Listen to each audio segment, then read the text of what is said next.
Hi and hello watch fans, welcome back to Geneva Watch Days 2025 in the glass igloo outside the pavilion by the beautiful Lac Léman. We are joined today by a man who has been on quite the journey through the watchmaking industry, Davide Cerrato of Bremont. Welcome very much to this sweltering studio. Thank you very much for receiving me and burning me into this oven.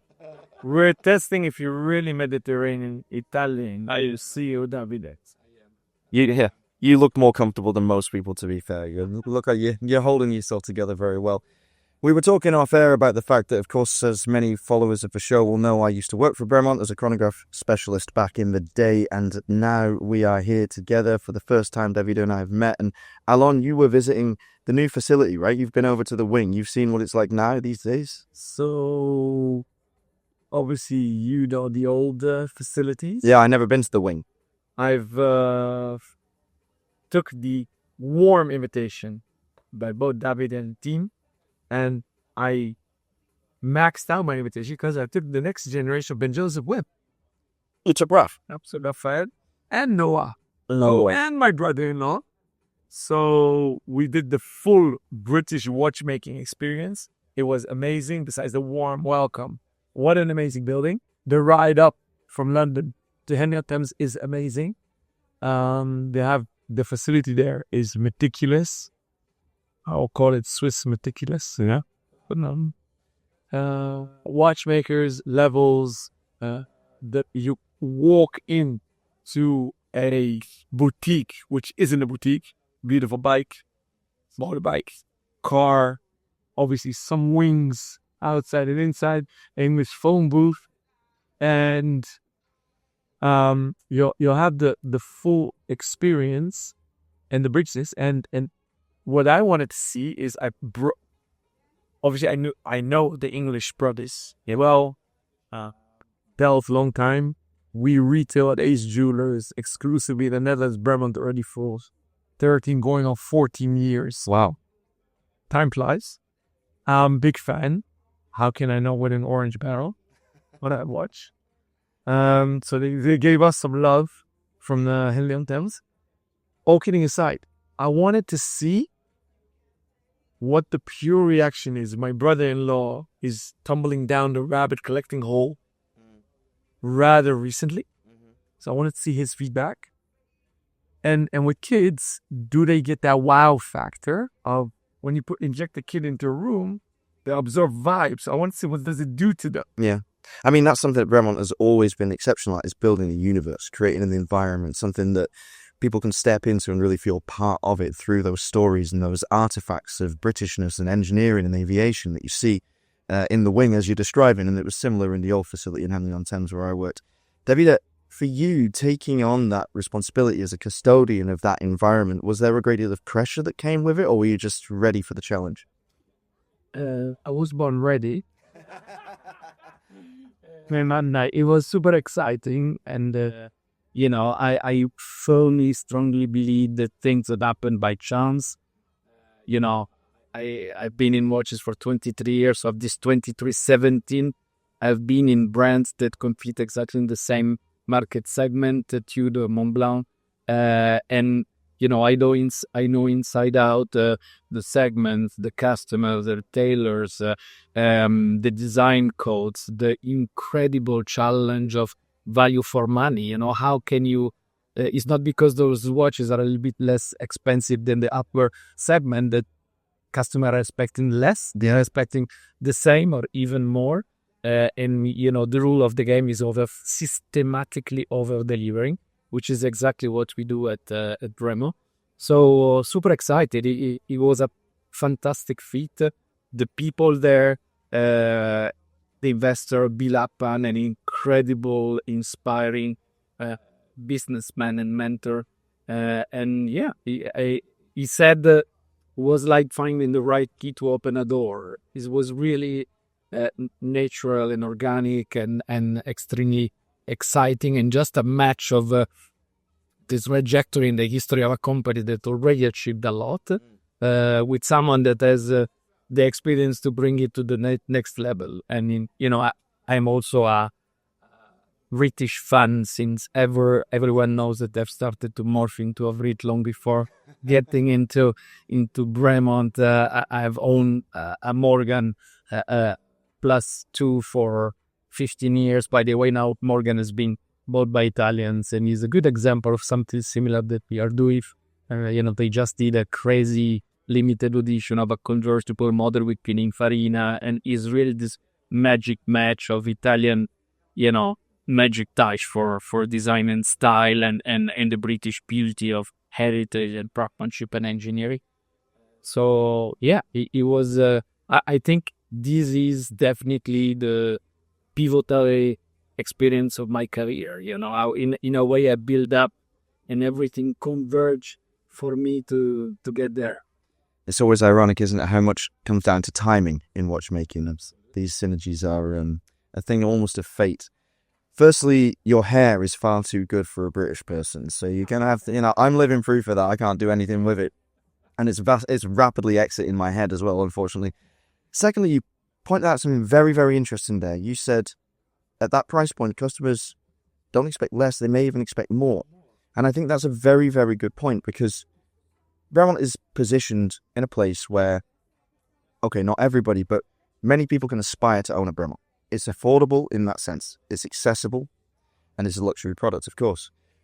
But if you're buying £100,000 watch every week, you kind of, you accept sometimes a little bit more like potential for failure or inaccuracy, because you're buying something else. You're buying like a work of art. People that buy a Bremont, they really might only have that one watch in their collection. Therefore, it has to tick all those boxes. When you came on board, your first move was to radically overhaul the brand. New logo, new color scheme, new slogans, and obviously a very striking new collection. And now, in the most recent step you've taken, you've revamped perhaps the most iconic model, the old MB, now the Meteor and Meteor MB collection. And I would say that you have done exactly what was necessary with that line, specifically by adding value to a product that was already exceptional.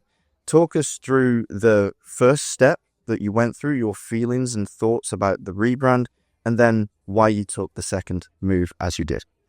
Absolutely. So when I arrived, I found a fantastic heritage, a fantastic story, an authentic story, a lot of passion, really committed people, crazy committed fans. But it was just a little bit too much a British brand making things and talking to British PA. And all of us feel that this brand deserves more than that. With total respect and connection with the British world will always be our heart.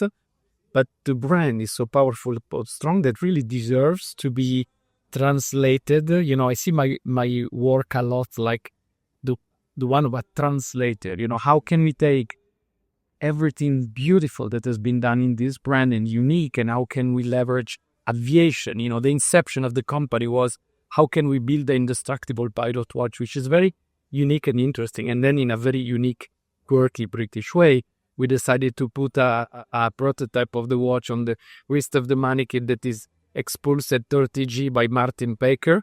And we came out with this cryptic case, which is a build of a case with anti-vibration and anti-magnetic properties. Back 17 years, it was visionary. Now magnetism is a big topic. It was not at all at the time. And then all the British chapter. So how can we take all of these, all this beauty, all this, connection with the military since 15 years, serving more than 500 squad around the world, and this very strong story about durability, robustness that is at the very heart of a tool watch or of a sport watch.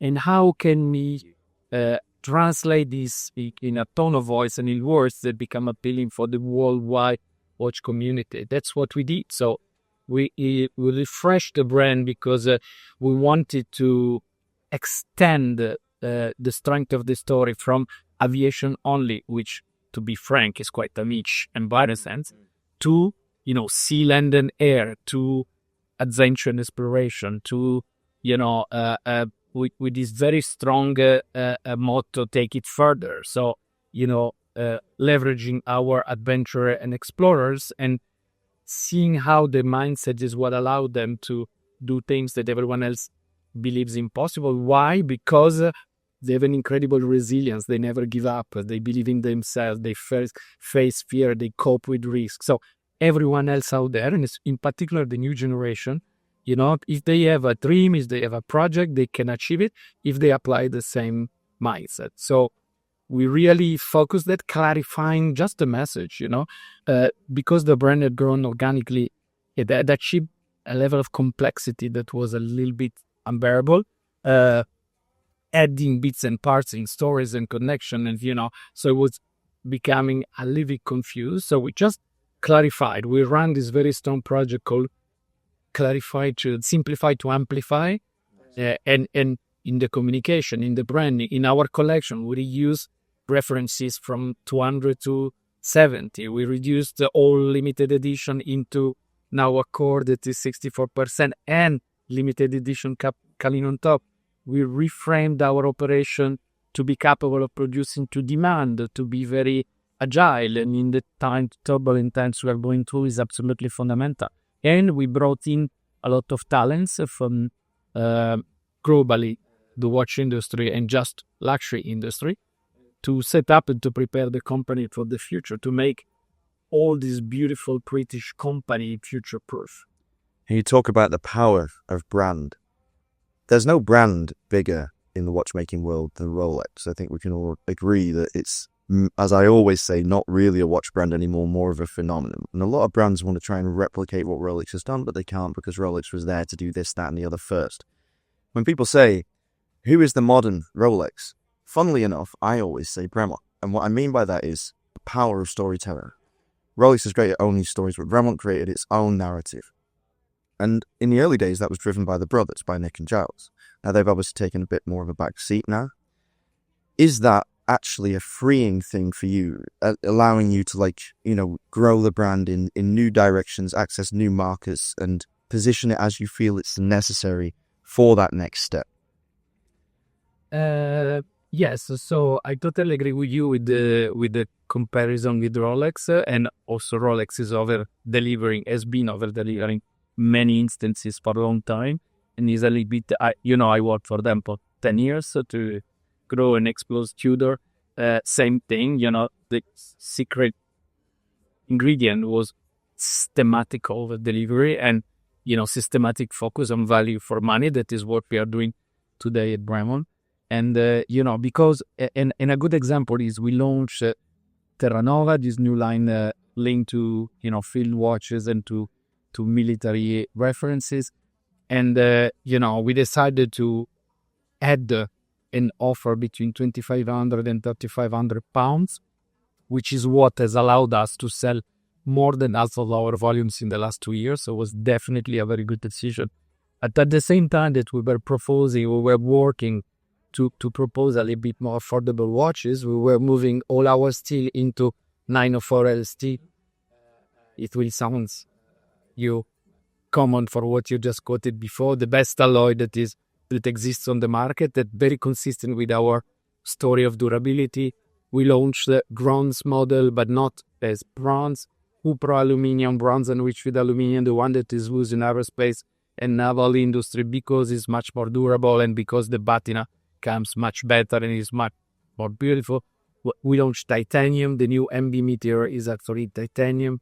The Supermarine 500 is ceramic. So, at the same time that we readjusted a little bit our price positioning, we also massively invested in quality. And then at the same time, we also launched to serve our collectors and our longer term customer to be on dual time, a perpetual calendar dual time. So we are also, speeding a little bit our offer at the two extremes. You are very agile, very quick on your feet. I have a two-part question. I'll start maybe with the first. Good place to start. Do you think you went too fast when you arrived at Bremont? The market couldn't grasp the speed and changes that were executed? No. I think that it was big time needed, and it was really linked to the existence itself of the Commonwealth. So I acknowledge that because we were quick, we didn't prepare enough the market for watches and wonders. So 2 years ago when these changes came, and a lot of people were surprised, shocked, and lost. And anyway, when you change, people never like change. But it was really needed. And in a way, because of the very turbulent market you're going to now since more than 1 year, by chance we did that quickly, because now we have already reframed all our operation. We are already agile. We can really produce to demand. We can really now balance limited edition and core. We can serve better our customer. We have dramatically improved our quality. All these things have become key competitive advantages for us to navigate through this complex period, and are setting the company up for big success as soon as the market and the demand will recover. And also is reframe of our communication, is extension of our collection, of our offering in terms of prices, in terms of complications, the launch of the jumping hour, the launch of the high complication, have always set us ready to crack into new market. So now we are really focusing on US, and our business there is skyrocketing. We are focusing on Middle East, on India, but we will also focus now on Europe, which is the other big market. So, we needed to make it quickly. And it was I need to praise team for huge effort that everyone has done in the last 24 months, because as Bill Upman likes to say, we fixed the plane while we were flying, which is never an easy things to do. And now we are set for success. And now the topic is really phasing openings of market and points of sale in a proper way, so that the resources that we have are channeled in the right way. But very clearly, we are seeing a lot of they are seeing a lot of old customer coming back, and as soon as they touch the product and they put the product on the wrist, they buy into it and what we are doing. A lot of new customer coming, a lot of younger customer coming, and a big topic was the young generation. So, I'm very happy of what we did. Most of our listeners and viewers now today are very deep into the watch industry. Maybe new listeners or viewers that are not that familiar with the transition that you've ignited, I dare to say, is why do I say much? Most new CEOs that come to a brand can't do much because you need to absorb the DNA. You need to see what assets you have at hand. You, within a year, changed. Logo, created a new name logo, LA. But an icon, by the way, sorry to interrupt you, but I cannot say you how many during Watches and Wonder and Geneva Watch Days, how many people, customer, collector, journalists are now coming to me saying, wow, well done. I really like what you have done. The logo needed really to evolve. What we have done is just evolving the beauty of the old logo. Was just a little bit too much focus into the nostalgia of the old days and aviation only.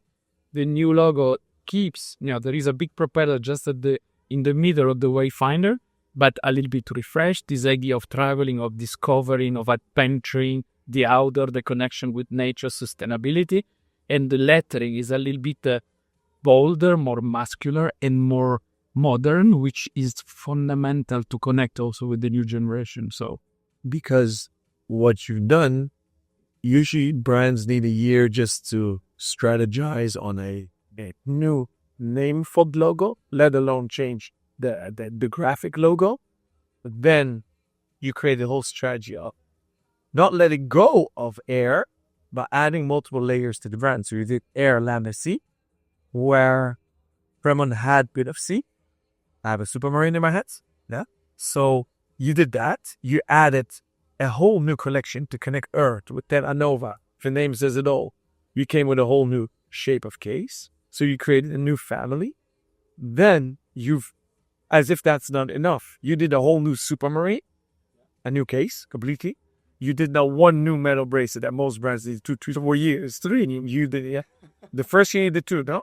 The first year, 2 brands was super. We're in the year 2 now. And now I did, sure. 3. And well, Rob knows he's making a lot of metal bracelets. To design them takes time. So you did prototyping, yeah. Super. And then you listen to the market because, okay, the market didn't like change. And then, okay, people said, okay, the Pathfinder. Wayfair. The Wayfinder, big. So you listen to markets because it shrunk a bit. You listen to the market. And then that, I think they were right. I acknowledge they were right. Well, okay, thank you for admitting that. My question is not so much, did you listen to the market? How did you absorb that info in the market? How do you and your teams operate on that sense to be so agile? Do you interact with consumers? Do you use social media?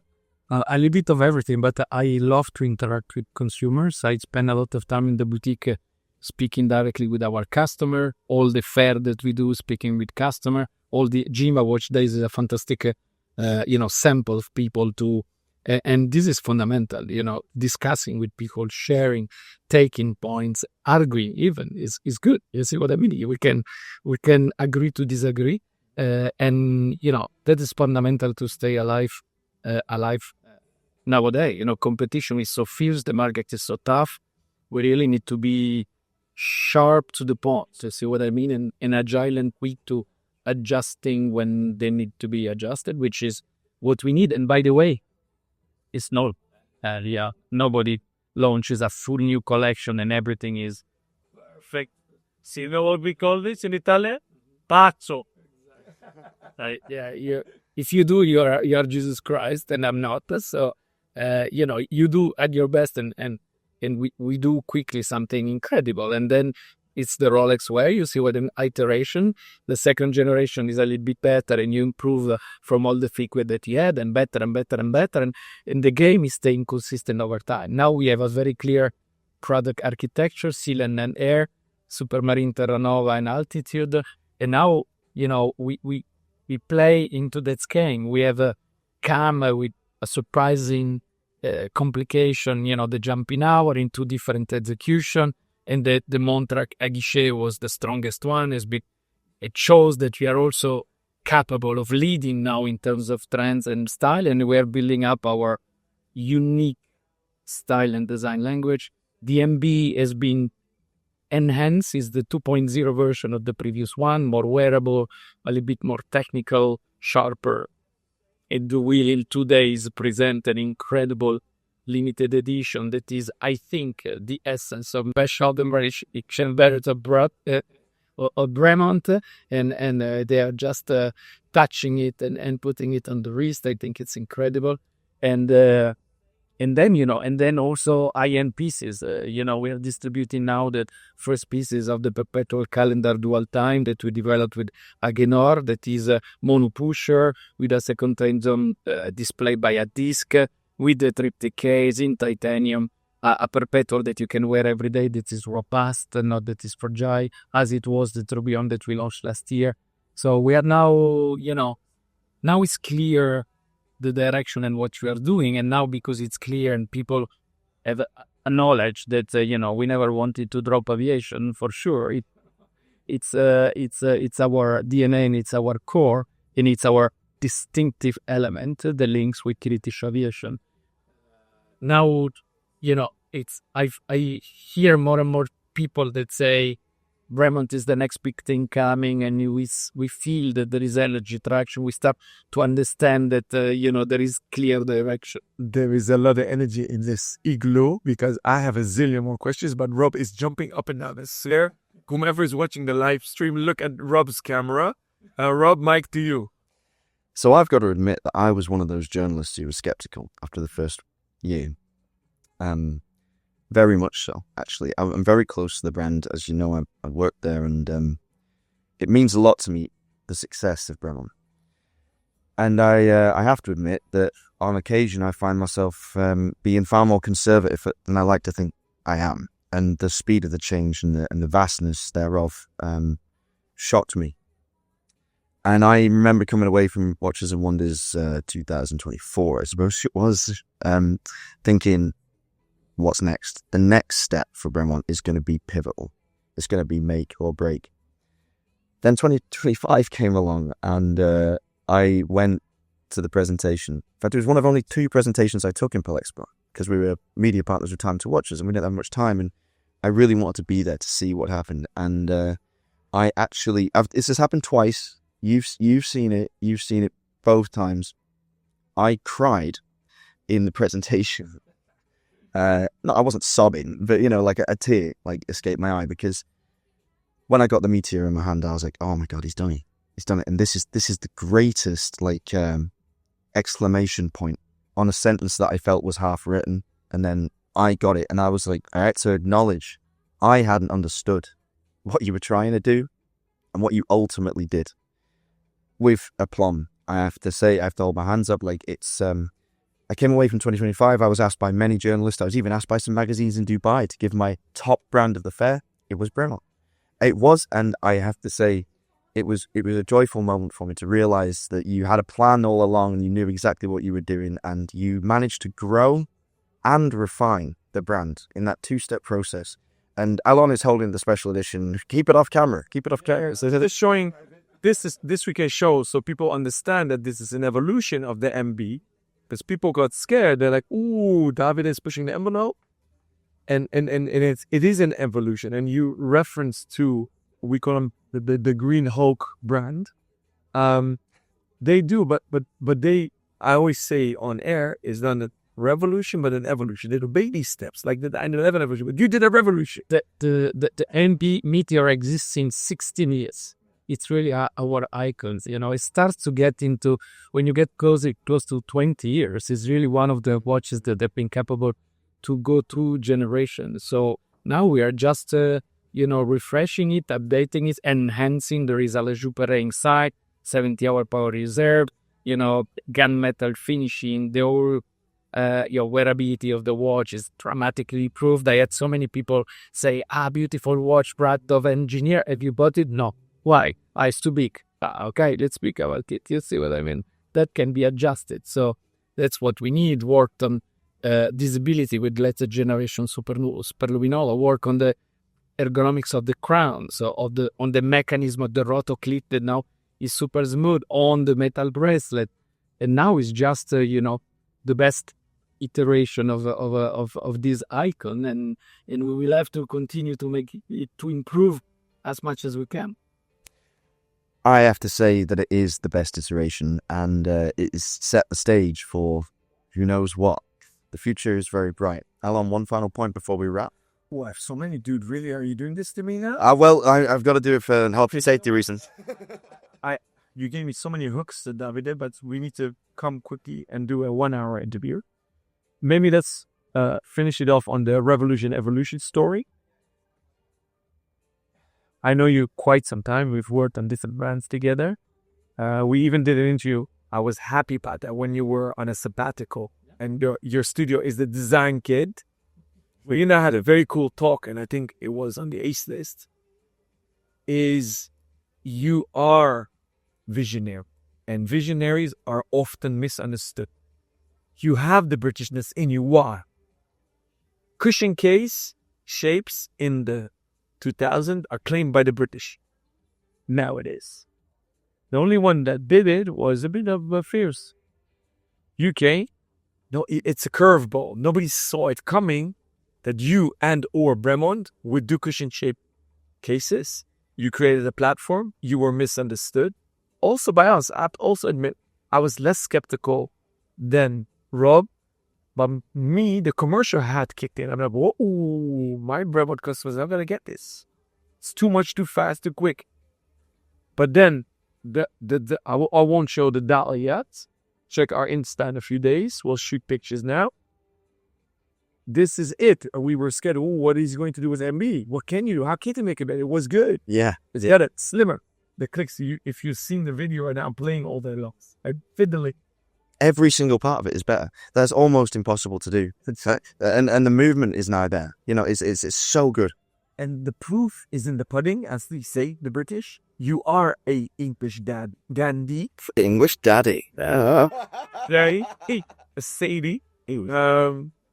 You are a reincarnated British dandy because you made the Terra Nova come home to the English shores with the jump out. Yeah. And that's Dunhill-esque. It is 1920s, 30s English dandyism. And you get it. And the consumers got it because it's sold out quickly. Yeah. Completely sold out. You know, Jeff Bezos says that if you are not ready to be misunderstood, then let's not do any business and do not try to innovate because that's what's coming. And I totally agree. Okay, Alan, go on. One more question. You are seeing that signaling growth. When we don't have cameras, this is what we do. But now I have to be a good boy, sit down, not talk with my hands, and not point at Rob. But sorry, what you see is what you get. This is the real time show. Everything is real. Davide, you've referred to Bill Ackman several times. Yeah. He is proud of being called an activist investor. Yes. Bremont is a passion project for him. He said that.